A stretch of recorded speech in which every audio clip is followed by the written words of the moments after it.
स्वागत है आप सभी का करियर कोड हिंदी चैनल में। पिछले वीडियो में हमने समझा फंक्शनल रिक्वायरमेंट्स क्या होते हैं। आइए अब इस वीडियो में जानते हैं कि नॉन फंक्शनल रिक्वायरमेंट्स क्या होते हैं। नॉन फंक्शनल रिक्वायरमेंट्स एक तरह की रिक्वायरमेंट्स होती है जो सिस्टम के ऑपरेशंस, परफॉर्मेंस, सिक्योरिटी, मेंटेनेंस और यूजेबिलिटी से रिलेटेड होती है। फिर से बताता हूं, ध्यान से सुनना। नॉन फंक्शनल रिक्वायरमेंट्स एक तरह के रिक्वायरमेंट्स होते हैं जो सिस्टम के ऑपरेशंस, परफॉर्मेंस, सिक्योरिटी, मेंटेनेंस और यूजेबिलिटी से रिलेटेड होते हैं। ये रिक्वायरमेंट स्पेसिफाई करती है कि सिस्टम को क्या करना चाहिए के बजाय कैसे होना चाहिए। ओके, फंक्शनल रिक्वायरमेंट्स क्या स्पेसिफाई करती है कि सिस्टम को क्या करना चाहिए, लेकिन नॉन फंक्शनल रिक्वायरमेंट्स क्या स्पेसिफाई करती हैं कि सिस्टम को कैसे होना चाहिए। नॉन फंक्शनल रिक्वायरमेंट्स का मेन फोकस सिस्टम के क्वालिटी एट्रीब्यूट्स पर होता है। तो types of non functional requirements क्या है, आइए समझते हैं थोड़े डिटेल में। एक तो है परफॉर्मेंस। परफॉर्मेंस में क्या क्या आता है? रिस्पॉन्स टाइम आता है, कितना टाइम लगता है सिस्टम को एक रिक्वेस्ट का रिस्पॉन्स देने में। थ्रूपुट, सिस्टम एक सर्टेन पीरियड में कितने ट्रांजैक्शंस हैंडल कर सकता है। स्केलेबिलिटी, सिस्टम कितना एफिशिएंटली ग्रो कर सकता है वर्कलोड बढ़ने पर। तो ये आया परफॉर्मेंस में।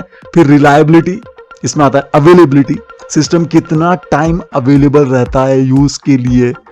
मीन टाइम बिटवीन फेलियर्स, मतलब average time between system failures.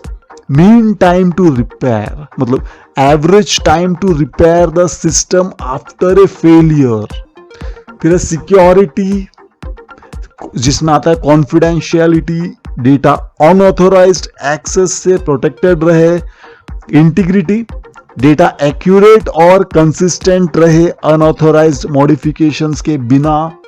Authentication आता है सिक्योरिटी में, यानी वेरीफाई करना कि यूजर्स वही है जो वो क्लेम करते हैं। फिर आता है यूजेबिलिटी, इसमें आता है लर्नेबिलिटी, यानी सिस्टम कितना आसान है यूजर्स के लिए सीखना। ऑपरेटेबिलिटी, यानी सिस्टम कितना इजीली ऑपरेट किया जा सकता है।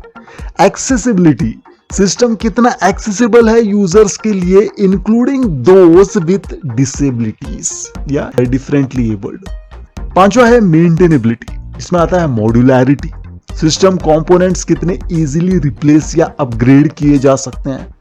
रीयूजेबिलिटी, सिस्टम कंपोनेंट्स कितने इजीली रीयूज किए जा सकते हैं। टेस्टेबिलिटी, सिस्टम कितना इजीली टेस्ट किया जा सकता है। फिर है पोर्टेबिलिटी, जिसमें आता है प्लेटफॉर्म कंपैटिबिलिटी, सिस्टम कितने डिफरेंट प्लेटफॉर्म्स पर चल सकता है। ईज ऑफ इंस्टॉलेशन, सिस्टम कितना इजीली इंस्टॉल किया जा सकता है। फिर आता है इंटरऑपरेबिलिटी, जिसमें आते हैं इंटीग्रेशन, सिस्टम कितना इजीली इंटीग्रेट हो सकता है दूसरे सिस्टम्स के साथ। फिर डेटा एक्सचेंज, सिस्टम कितना एफिशिएंटली डेटा एक्सचेंज कर सकता है दूसरे सिस्टम्स के साथ। फिर आठवां है कंप्लायंस। रेगुलेटरी कंप्लायंस होता है, जिसमें सिस्टम कितना एडहेयर करता है इंडस्ट्री स्टैंडर्ड्स और रेगुलेशंस को। लीगल कंप्लायंस होता है, इसमें सिस्टम कितना एडहेयर करता है लीगल रिक्वायरमेंट्स को। तो ये थे कुछ types of non functional requirements. Non functional requirements often documented होते हैं एज क्वालिटी एट्रीब्यूट्स या सिस्टम कंस्ट्रेंट्स, और ये सिस्टम की ओवरऑल सक्सेस के लिए क्रिटिकल होते हैं।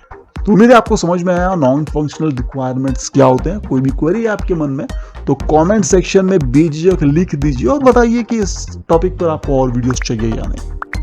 अगर आप चाहते हैं कि ऐसे वीडियोस इस चैनल पर आते रहें तो लाइक एंड शेयर करके सपोर्ट जरूर करें इस चैनल को। जिस किसी ने भी बेल आइकन प्रेस नहीं किया है प्लीज कर लीजिए, क्योंकि बेल आइकन प्रेस करने पर ही आपको न्यू वीडियोस की नोटिफिकेशंस मिलती हैं, वरना हो सकता है कि काफी सारे वीडियोस आप मिस कर जाएं। वैसे वीडियोस और प्लेलिस्ट सेक्शन में देख सकते हैं वो, यहाँ कुछ वीडियोस मैं आपके लिए छोड़कर जा रहा हूं जो आप क्लिक करके देख सकते हैं। मैं मिलता हूं आपको नेक्स्ट वीडियो में जल्द ही। Good bye.